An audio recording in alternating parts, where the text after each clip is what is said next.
ఓం నమో శ్రీ లక్ష్మీ వెంకటేశ్వరాయ శ్రీ మహాగణాధిపతయే నమః. వ్యాసం వసిష్ఠ నప్తారం శక్తే పౌత్రమకల్మషం పరాశరాత్మజం వందే సుఖతాతం తపోనిధిం. ప్రేక్షకుల నమస్కారాలు తెలియజేస్తూ మనం ఈ వారం రాశి ఫలాలు తెలుసుకుందాం. జూలై 26 నుండి ఆగస్టు 1 వరకు ఉన్న గ్రహాల యొక్క పరిస్థితిని అనుసరించి మనం రాశి ఫలాలు తెలుసుకుందాం. చంద్రుడు ధనస్సు, మకర, కుంభరాశుల్లో చంద్ర సంచారం.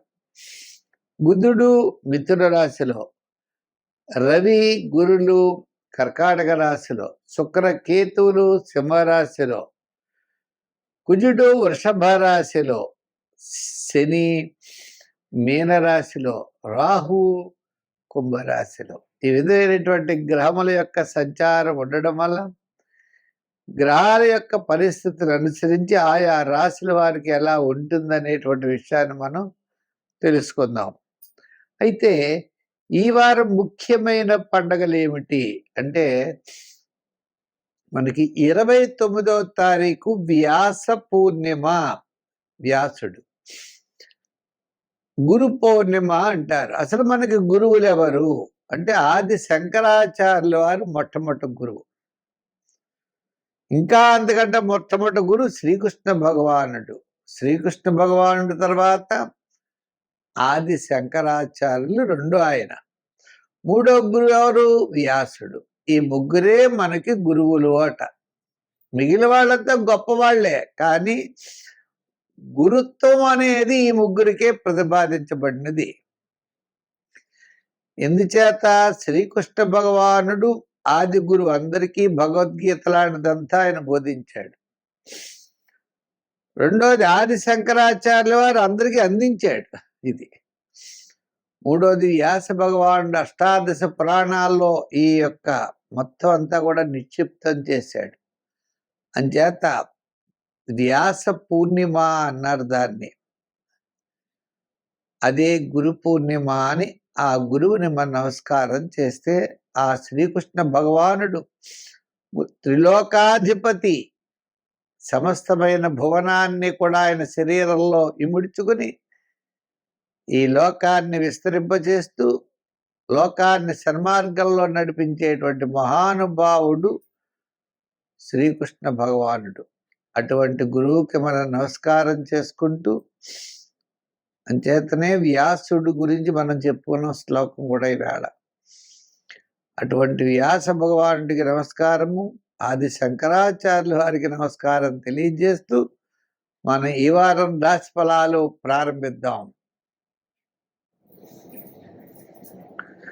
మీనరాశి. ఈ మీనరాశి వారికి అత్యద్భుతమైనటువంటి యోగం. గురుడు మారాడు. పంచమంలో గురుడు, పంచమంలో రాహు, శుక్రుడు షష్టంలో. మరి అనుకూలమైనటువంటి వాతావరణం మీకు కనబడుతోంది. అంటే కుటుంబ ఆర్థిక సంతానపరమైన వ్యవహారాలు ప్రోత్సాహకరంగా ఉంటాయి. ఆర్థికపరమైన సర్దుబాట్లు బాగుంటాయి.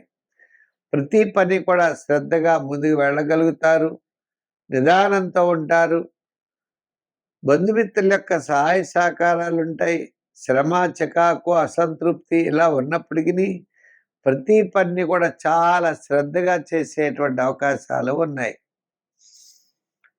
మంచి ప్రోత్సాహం అన్నది లభిస్తుంది. దూరం నుండి మీకు శుభవార్తలు కూడా అందుతాయి. కుటుంబ విషయాల్లో కొన్ని తగాదాలు తగ్గుతాయి. ఆర్థికపరమైన లావాదేవీలు అనుకూలిస్తాయి. ఒక ముఖ్యమైన వ్యవహారం లాభిస్తుంది. స్థిరాస్తిపరమైన డెవలప్మెంట్స్ ఉంటాయి. ఆరోగ్యపరమైనటువంటి పరిస్థితులు అనుకూలంగా మారుతాయి. చాలా కాలం నుండి నిరీక్షించినటువంటి ఒక ముఖ్యమైనటువంటి విషయం మీకు మనస్సుకు ఆనందాన్ని కలగజేస్తుంది.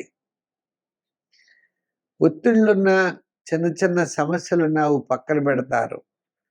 చంద్రబలం అనుకూలంగా ఉండడం ద్వారా వార ప్రారంభం కంటే వారం మధ్యలో వారాంతంలో కూడా విజయం సాధించేటువంటి పరిస్థితులు ఉన్నాయి. కొంతమంది వ్యక్తులు ఎవరు మంచివారు, ఎవరు చెడ్డవారు, ఎవరు ఎటువంటి వారు అనేటువంటి విషయాన్ని కూడా మీరు క్యాలిక్యులేషన్ చేసేటువంటి అవకాశాలు ఉన్నాయి. దానికి తగ్గట్లుగా మీ యొక్క ప్రవర్తన ముందుకు పెడతారు. అంటే వీళ్ళ వల్ల కొన్ని ఇబ్బందులు కలుగుతున్నాయంటే వాళ్ళ అవసరమైతే వాళ్ళని పక్కన పెట్టి ఎవరితో ప్రయోజనం ఉందో వారితో ముందుకు వెళ్ళేటువంటి పరిస్థితులు ఉన్నాయి. గతం కంటే మీలో ఒక మంచి మార్పులు, మంచి ఆలోచన, మంచి ప్రవర్తన, మంచి ప్రణాళికలు అనేటువంటి వాటిని ముందు వేసుకుని ముందు ప్రయాణం చేసే అవకాశాలు ఉన్నాయి. సంఖ్యల్లో 3, రంగుల్లో గోల్డ్ కలర్. మరి ఆరాధనలో ఏం చేస్తే బాగుంటుందంటే శనివారనేమో శని భగవాను పూజించడం. ఓం శం శనైశ్చరాయ నమః శని మంత్రం చేయడం, శనివారం నియమం చేయడం, అలాగే కాకులకి ఆహారం పెట్టడం, చేవలకు పంచదార పెట్టడం, జమ్మి చెట్టు ఉంటే ప్రదర్శనాలు చేయడం, ఇటువంటివన్నీ కూడా చేయడం ద్వారా మీకు మంచి ఫలితాలు లభిస్తాయి. స్వస్తి.